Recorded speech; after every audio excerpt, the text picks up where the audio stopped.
कभी सोचा है कि अंग्रेजी भाषा सिखाना इतना अनोखा और कभी-कभी इतना मुश्किल क्यों लगता है?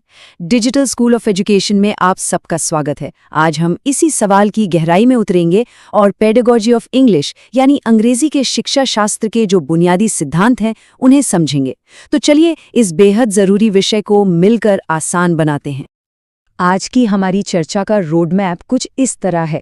हम सबसे पहले अंग्रेजी की प्रकृति को समझेंगे, फिर देखेंगे कि भारत में इसकी इतनी अहम भूमिका क्यों है, उसके बाद प्राइमरी लेवल पर पढ़ाने के हमारे असल मकसद क्या होने चाहिए, और आखिर में इन सभी बातों को हमारे भारतीय क्लासरूम के असली माहौल के साथ जोड़कर देखेंगे।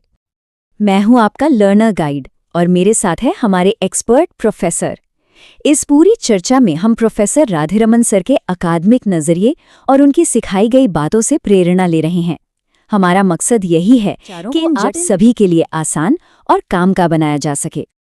तो किसी भी विषय को असरदार तरीके से पढ़ाने के लिए ये समझना सबसे जरूरी है कि हम आखिर क्या पढ़ा रहे हैं। तो चलिए सबसे बुनियादी सवाल से शुरू करते हैं। अंग्रेजी भाषा की असली प्रकृति, उसका असली स्वभाव क्या है? ये एक बहुत ही बढ़िया सवाल है। एक स्टूडेंट के नज़रिए से देखें तो अंग्रेजी भाषा का असली मतलब क्या है? क्या ये सिर्फ ग्रामर के कुछ नियम रट लेना है या फिर इसके मायने कुछ और गहरे हैं? बहुत अच्छा सवाल। एकेडमिक नज़रिए से देखें तो अंग्रेजी की प्रकृति को हम 4 खासियतों में बांट सकते हैं। पहली, ये एक ग्लोबल भाषा है, यानी हम स्टूडेंट्स को दुनिया से बात करने के लिए तैयार कर रहे हैं। दूसरी, ये एक जीवंत भाषा है, मतलब ये रुकी हुई नहीं है, सेल्फी जैसे नए शब्द इसमें जुड़ते रहते हैं।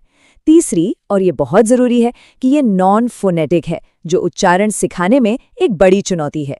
और आखिर में इसकी शब्दावली अविश्वसनीय रूप से समृद्ध है, क्योंकि इसने लैटिन और फ्रेंच जैसी भाषाओं से बहुत सारे शब्द लिए हैं, जो इसे गहराई तो देते हैं पर मुश्किल भी बनाते हैं। इसका एक क्लासिक उदाहरण देखिए, थ्रू और दो। इनकी स्पेलिंग लगभग एक जैसी है, लेकिन इनका उच्चारण जमीन आसमान का फर्क रखता है।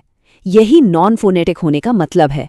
तो एक शिक्षक के नाते हमारे लिए ये समझना बहुत जरूरी है कि हम बच्चों को सिर्फ स्पेलिंग के भरोसे उच्चारण नहीं सिखा सकते।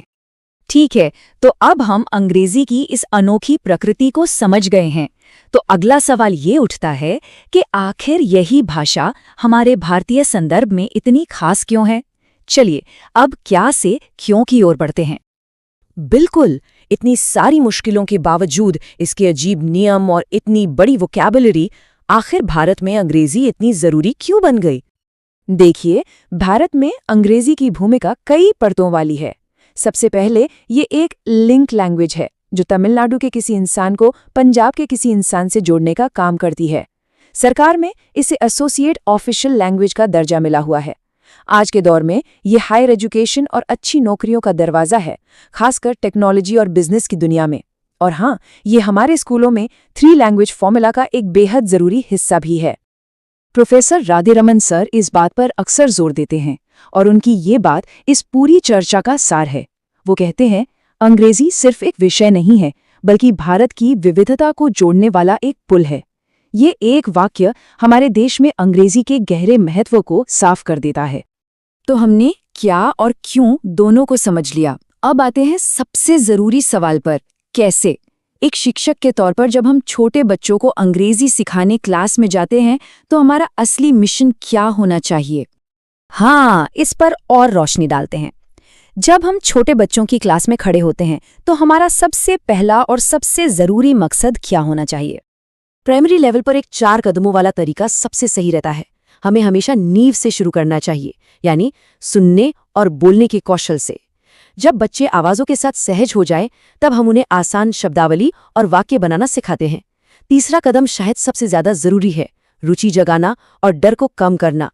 जब बच्चे उत्सुक होंगे, डरे हुए नहीं, तभी हम पढ़ने और लिखने की आखिरी नींव रख सकते हैं। और ये बात समझना बहुत ज़रूरी है कि ये मकसद हवा में नहीं बनाए गए हैं। ये नेशनल करिकुलम फ्रेमवर्क 2005 और नेशनल एजुकेशन पॉलिसी 2020 में बताए गए बच्चे के संपूर्ण विकास के लक्ष्यों के साथ पूरी तरह से मेल खाते हैं। अच्छा, तो हमारे पास सिद्धांत भी हैं और उद्देश्य भी। लेकिन क्या होता है जब ये सारे अच्छे विचार एक भारतीय क्लासरूम की असलियत से टकराते हैं? चलिए अब ज़रा ज़मीनी हकीकत को समझते हैं।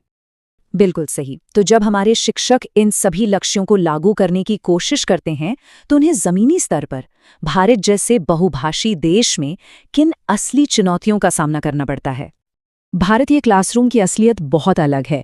ज्यादातर बच्चों के लिए अंग्रेजी पहली नहीं बल्कि दूसरी भाषा है।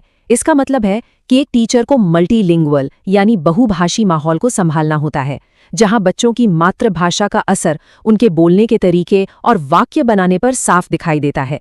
आपको कोड स्विचिंग भी दिखेगी, जहां बच्चे एक ही वाक्य में 2 भाषाएं मिला देते हैं। ऐसे में एक टीचर सिर्फ जानकारी देने वाला नहीं रह जाता, उसे एक फैसिलिटेटर बनना पड़ता है जो समझ बनाने में मदद करे और एक मोटिवेटर जो बच्चों को हिम्मत दे।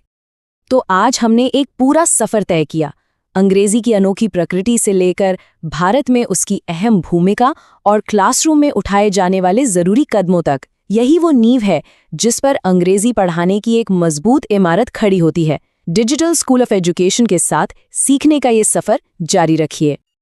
याद रखिए, एक शिक्षक के तौर पर हमारा काम दीवारें बनाना नहीं बल्कि पुल बनाना है, और इन बुनियादी बातों को समझना उस पुल को बनाने का पहला कदम है। तो जाते जाते बस एक सवाल, हम इन सिद्धांतों का इस्तेमाल अपनी क्लासरूम को सीखने के लिए एक बेहतर और स्वागत करने वाली जगह बनाने के लिए कैसे कर सकते हैं?